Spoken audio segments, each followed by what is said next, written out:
funny sensation to see you there wearing a microphone and wired, because it brings up one of the things I really like to know.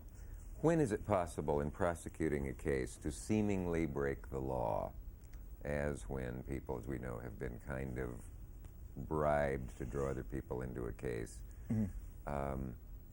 Where do you draw the line on that? Well, you have to have a real good knowledge of the constitutional law and the laws.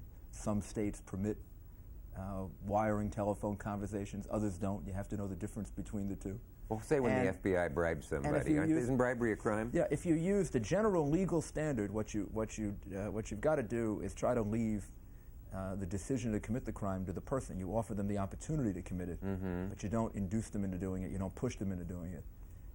There's a whole complex law of entrapment that applies, which includes... Well, is it clear, that law of entrapment, or is it murky? No law is ever clear. Well, and that's why they call them laws, maybe. Predisposition has something to do with it, too.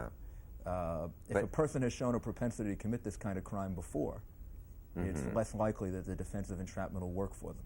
So if you leave a diamond necklace out and go in the back room, is that a fair way to capture somebody you think has been? That would be fairly neutral. Yeah. If you start pressuring the person into stealing the diamond necklace, if you threaten them into doing it, then that would be illegal. We know that's happened. Oh, sure. When you encountered it, did you quash it immediately? Yes, sure. There are cases that you decline to prosecute because maybe even the law wasn't violated, but it just isn't right. I mean, things have gone just a little too far.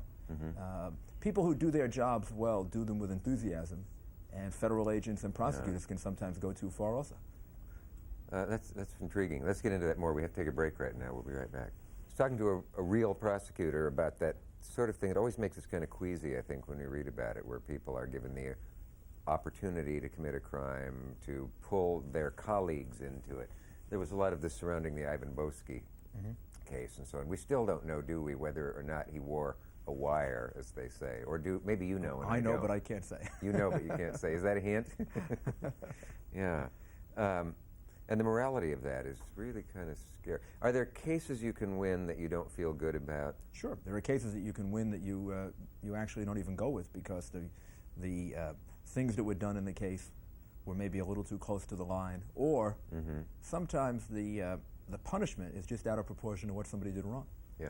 I mean, so that's prosecutorial discretion is really not about cases cases that are just easy ones. They're about the tough cases that maybe you can win, but you just don't go with. Can you think of one and give us an example of that? I like Sure. that. I can give you an example of one in which I guess it happens in tax cases sometimes where people make mistakes and it's way out of proportion to anything that they really did wrong, and their whole life will be ruined. I can think of a case that I had involving a doctor who had devoted a lot of his life to helping people, helping with AIDS. It turned out that he was so busy he wasn't paying his taxes, and we were able to settle it civilly, but we decided not to criminally prosecute him. Now, would Socrates say that what you've just said is outrageous? I mean, in other words, you're deciding ahead of time who to apply the law to, and maybe you're wrong, and maybe that doctor who's supposedly helped people was really a drug pusher. You really try very hard to apply the same principles to everyone.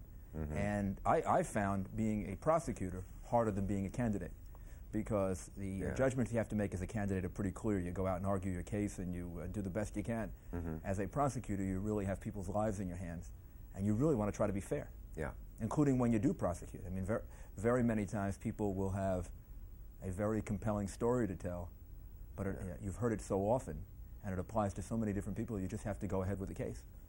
But in that thing you said about you found that someone is a good person and maybe their one error doesn't outweigh a lifetime of stuff, isn't there an element in that of you are judging them ahead of time? Suppose you did find out afterwards that the guy had been a guard at Buchenwald.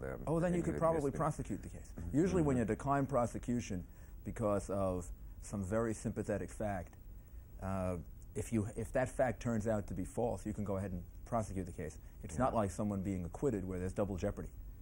But again, aren't you sort of saying one of the nice things about being a prosecutor is you can go after the people you think are really the bad people, and if your brother's committed the same crime, or a guy who gives to Boys Town, let him go. You pretty much apply neutral principles. The same principles you'd apply to one person, you'd apply to another. People who voluntarily disclose the fact that they haven't paid their taxes are generally not prosecuted. When they voluntarily do. When they voluntarily disclose it. That applies to everyone, so that it doesn't just apply to one person or another. unless some aggravating factors involved, like they hadn't done it for many, many years, or they were hiding enormous amounts of money.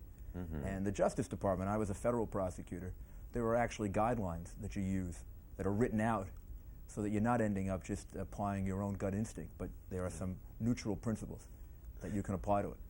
Could you be trapped? Could I be trapped? Could you be trapped? What would it take?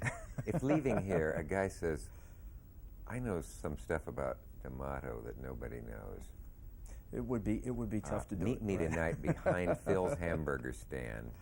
I think it would be kind of tough to get me to do that. They must have tried. Be great, wouldn't it, for somebody to lure you into something? When you run for office, they throw all sorts of things at you, including things that you never thought anybody would ever question. So you hope it doesn't get you paranoid. I mean, I try not to. I try not to go too far with it, but I'm pretty careful. What are some dirty little secrets of yours that could have come out in the campaign? Every single one of them came out, So they did? and a few that weren't even secrets. Yeah. The campaign got pretty low at certain points. Yeah, it did, didn't it? I mean, When did you ever say to Roger Ailes what George Bush apparently didn't? Let's not just consider winning everything. Well, gee, I thought the other side was a lot worse than we were. So I think Roger Ailes got sort of became a lightning rod for many, many things that he had nothing to do with. Did he? Some of the cheapest things that were done against us, not by us. Yeah. I mean, there were columns written by columnists about my first marriage and all sorts of things that you would think had nothing to do about my religion. The kinds of things that people didn't go into as to my opponent.